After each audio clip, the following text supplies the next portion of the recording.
I always look like I just escaped a cult. Let's talk about that for a while. It doesn't actually matter what I wear.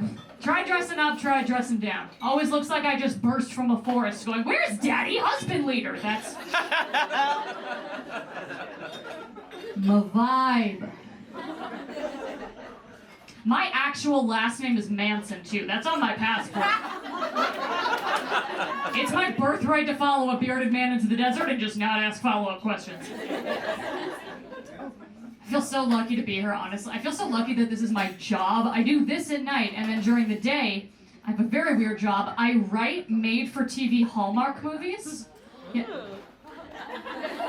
If you heard those two white women go, "Oh my God," and "ooh," then those are my demographic. The rest of you just need something on in the background during holiday season because you don't know how to talk to your adult parents, and that's where I come in. You're welcome. We're familiar with the Hallmark cinematic universe in this room, yeah? I've seen every Hallmark movie ever made. I've seen Dear Santa, I've seen A Christmas Kiss, I've seen October's Kiss, I've seen Growing the Big One. Yeah, I thought it was gonna be porn too, it's not. It's about pumpkins. White people are a nightmare. For those of you who have never seen a Hallmark movie, like, congratulations, you're so cultured. But, like, here's every Hallmark movie ever so you don't have to watch one. A busy businesswoman who's so busy with business falls in love with a quirky donut shop baker. And guys, they hate each other at first. They hate each other. They don't see eye to eye one bit. No, they do not. But they gotta get together to save the mill from the factory closing during the pumpkin parade on Christmas for Jesus. And it's all filmed in the same small town in Hamilton, Ontario, Canada. And it's all filmed in the same gazebo. Google the gazebo, it's in 8 of them, and no one's tried to hide it yet. I think it's one PA's job to be like, "Okay, moving the wreath to the other side, and now we're in Vermont." It's exhausting. I'm Jewish, too. I don't know what you people do. I'm guessing. I feel like I have to go and watch wasps in the wild and write notes. I'm like a Jewish Jane Goodall. I go wasp hunting in J. Crews, and I'm like, okay, the mothers compliment their daughters. Interesting. Get in the pocket for later. Any Jews in the audience? Woo! Don't identify yourselves. What the fuck are you doing? No, you have no idea why I'm out. Anytime anyone ever says any Jews in the audience, you find a blonde person, you walk with them to safety. There's no reason to identify yourselves, friends. God, I'm Jewish. I am also bisexual. I'm a bisexual lass. People get kind of uncomfortable when they hear the word bisexual, huh? I get uncomfortable when I hear the word bisexual. I don't like the word I don't like that it has the word sexual in it. Anytime anyone says bisexual, I feel like a Republican immediately. I'm like, not in front of kids, come on. And it's weird, because we're the B in LGBT. We were part of the OG 4 letters. But it feels like they just kind of shoehorned us in there to fill out the rhyme. Like, they needed us in there because otherwise it just sounds like a drunk girl ordering at a bar, like, "Can I get an LGT, please?" An LGT. Thank you. I hope they play timber, you know? There's a lot of misconceptions about bisexuality. Like, people assume that bisexual women are just doing it for male attention. They're probably going to end up with a guy. People assume that bisexual men are just gay and not ready to come out yet. Now, both of those things assume that men are the real creme de la creme in terms of options. The real best case scenario, if you will. We're all just pining after that dick and being, I don't know, shy about it? But I'm here to tell you, my friends, fellas, men are not the better option. Men are the easier option. Have you ever tried to fuck a straight man? Any one of you could go home tonight and fuck a straight man. All you need is the cheat code. It's up, down, down, up. That's it. One time, I had sex with a male model. I had sex with a male model. And I'm not gonna downplay, like, I'm cute, but I'm also a gothic scarecrow. How did this happen, you ask? I'll tell you.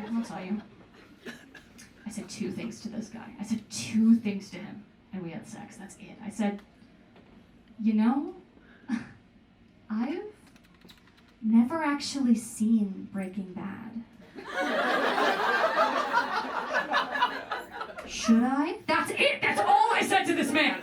Women are so much harder to flirt with because they're listening. It's so much harder.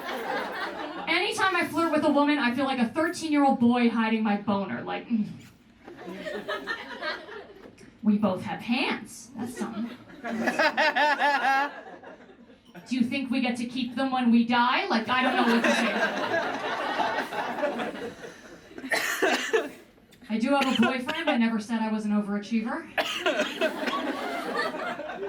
A little bit of a waste of queer potential, though, doesn't it? Just a little bit of a waste. I had so many high-collared shirts ready.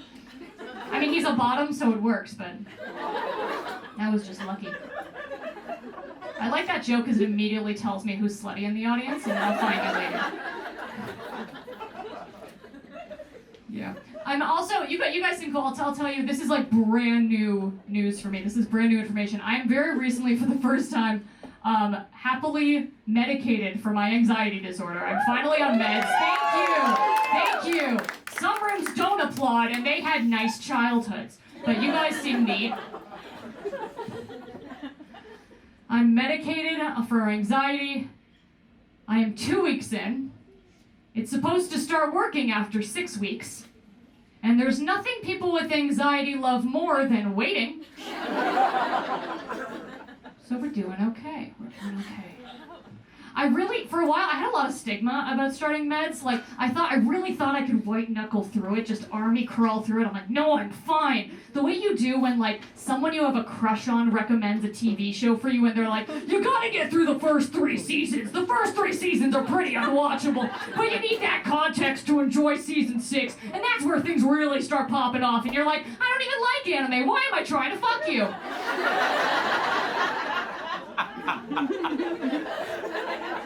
That really hit home with some of you. You're allowed to say no, it's okay.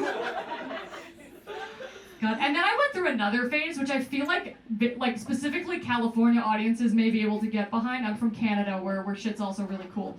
And like, I went through the phase of, I actually do have my medicine, weed. Weed is my medicine. I use plant medicine. What, you're gonna criminalize my medicine? It's my medicine.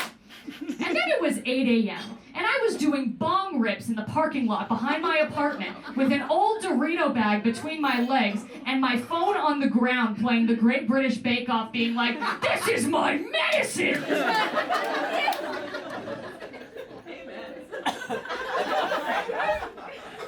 That might actually be your medicine. Is weed your medicine?